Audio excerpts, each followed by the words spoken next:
कल्पना कीजिए, एक शांत सुबह, आप बस अपनी कॉफी पी रहे हैं। क्या होगा अगर पृथ्वी अचानक घूमना बंद कर दे, सिर्फ 5 सेकंड के लिए? आपका पहला विचार होगा, ये तो कुछ भी नहीं है। फिर भौतिकी आ जाएगी। आपकी कॉफी, आपकी मेज, घर, यहां तक कि पेड़ भी, सब कुछ एक तरफ फेंक दिए जाएंगे। कॉफी गिरने से कहीं ज्यादा बड़ी समस्याएं होंगी।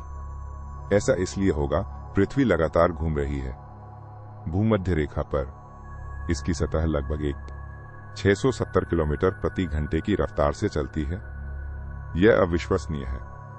आपको इसका एहसास नहीं होता क्योंकि आप जमीन, इमारतें और वायुमंडल एक साथ चलते हैं। कल्पना कीजिए कि आप एक सुचारू रूप से चलते हुए हवाई जहाज के अंदर बैठे हैं।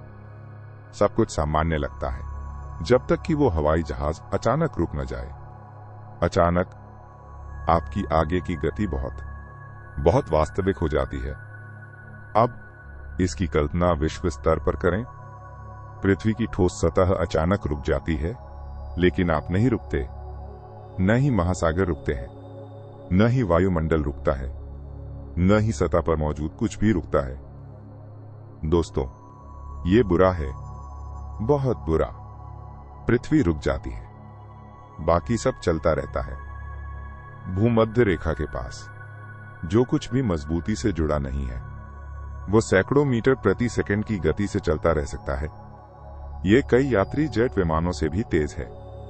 आप एक एयरलाइनर के बगल से उड़ते हुए चिल्ला रहे होंगे, सर, ये प्रतिबंधित हवाई क्षेत्र है। और वे जवाब देंगे, मैं इसे नियंत्रित नहीं करता। कारें, पेड़, लोग, ढीली वस्तुएं, इमारतों के हिस्से, सब दुनिया के सबसे खराब भौतिकी प्रयोग के भागीदार बन जाएंगे।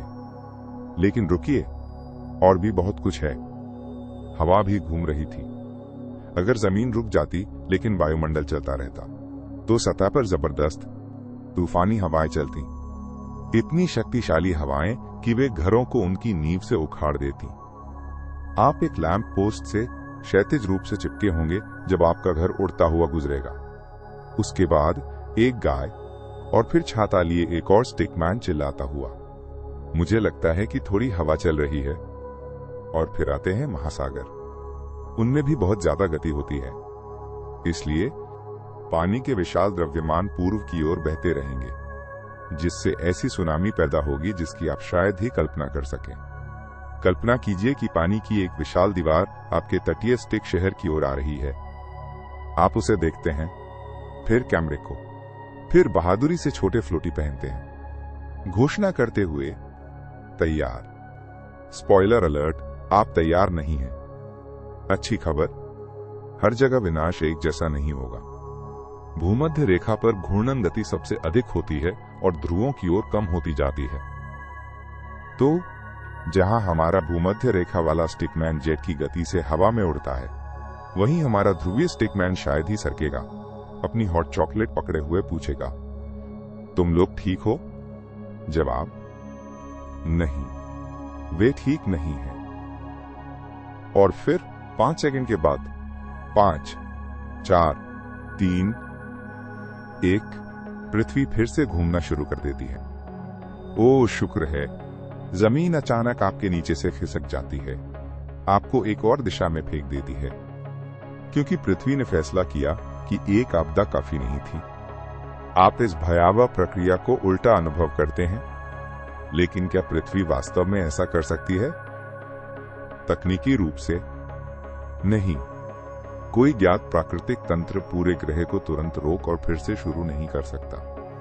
पृथ्वी में बेतुकी घूर्णी ऊर्जा और कोणीय संवेग है। इसलिए इस परिदृश्य के लिए एक विशाल काल्पनिक भौतिकी बटन की आवश्यकता है। कृपया उसे दबाना बंद करें। ओ नहीं। So, if Earth stopped spinning for only 5 seconds, the 5 seconds wouldn't be the scary part. It would be everything that was still moving while the ground suddenly wasn't.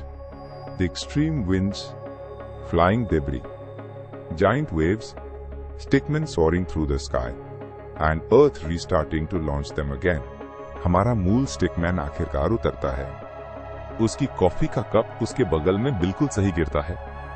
वो उसे उठाता है, एक घूंट लेता है, अभी भी गर्म है।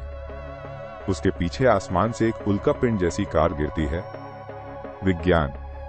तो पृथ्वी को आगे क्या करना चाहिए? क्या उसे ए. सूर्य की परिक्रमा करना बंद कर देना चाहिए, बी. अपनी गुरुत्वाकर्षण शक्ति दोगुनी कर देनी चाहिए, या सी. दोगुनी तेजी से घूमना चाहिए,